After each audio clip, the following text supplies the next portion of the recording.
Welcome, you curious mind. So today we're doing a deep dive into a concept with, well, a pretty audacious promise. We're looking at a source called Always Rich, the 5 asset allocation strategy, and it claims, get this, as long as the earth does not explode, you will always be rich. That's Yeah. quite something, isn't it? It absolutely is, yeah. And what's compelling, I think, isn't just the big promise, but how this strategy maps out a really specific path. It calls it perfect asset allocation.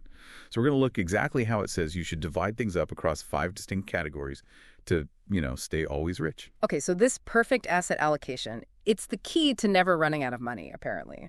And the strategy seems pretty straightforward on the surface. 20% of your assets in each of 5 areas. But, what are these 5 areas and why these 5 together? What's the magic formula here? That's really the core question. The idea seems to be that spreading your wealth this way across these specific types of assets builds a kind of financial fortress, something designed to withstand, well, almost anything, I suppose. Hedging your bets, basically. Right, hedging. Okay, let's break it down. The first 20%, the source says use it to do business, and it gets specific. Invest in at least 2-3 different types of businesses. Gives examples like restaurants, hotels, shopping malls. Yeah. Pretty traditional stuff. Yeah, traditional. But what's interesting is the active role it implies. It's not just buying some stock. It's distributing capital across multiple ventures. Yeah. Suggests more of an entrepreneurial angle, maybe, like you're actually okay. running things or closely involved, generating profits directly. Active involvement. Okay. So from businesses, the next 20% pivots to real estate, another tangible asset. Again, it says diversify office buildings, shops, things like that. But here's where it got really interesting for me. It explicitly says investing in real estate is not to wait for house prices to rise and sell, but to collect rent to have cash flow. Right. And that point is crucial. Focusing purely on cash flow, not speculation. That really underpins the always rich idea. It's about creating predictable, steady income. Something to buffer you, regardless of what the property market itself is doing day to day. Resilience, continuous income. Got it. Stability through rent. Okay, asset number 3. This one feels a bit different. 20% allocated to patents and copyrights. That seems less common and typical advice, maybe. Less tangible than buildings or businesses. How does that work? Why such a big chunk? Exactly. It's not your usual portfolio slice. It suggests valuing intellectual property very highly. And it probably implies more than just owning some IP, maybe actively generating it, or acquiring things that produce long-term royalties. It's a forward-looking idea, right? Wealth isn't just physical stuff, but income from creations, from ideas, kind of a venture capital feel within this framework. Okay, interesting.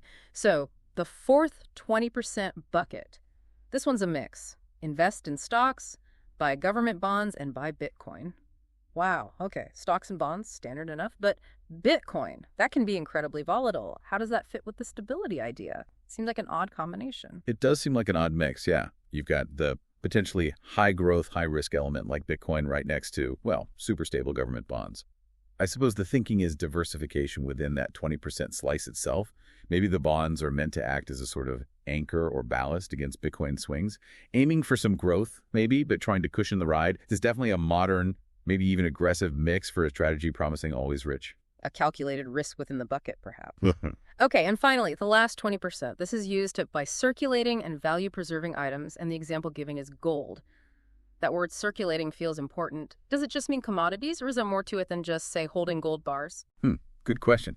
Circulating could suggest more than just holding value. It might apply liquidity, universal acceptance, things that can be easily traded or exchanged almost anywhere, maybe like a currency, physical.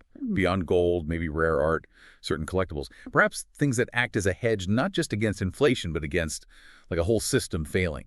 Easily moved, easily recognized value. Right, a true safety net. Okay. So, putting it all together for you, our listener, this always rich strategy basically says, divide your wealth into 5 equal parts. Active businesses, cash flow real estate, intellectual property, a mix of stocks, bonds, Bitcoin, and these circulating value-preserving items like gold. Yeah, and that huge promise, always rich unless the earth explodes, it seems to depend entirely on these 5 pillars working together, balancing each other out. So it really makes you think, doesn't it? How does this very specific, maybe even demanding strategy challenge, or maybe confirm your own ideas about building wealth for the long haul? Is being truly rich about this kind of broad, active diversification? Or is there another way? Something to ponder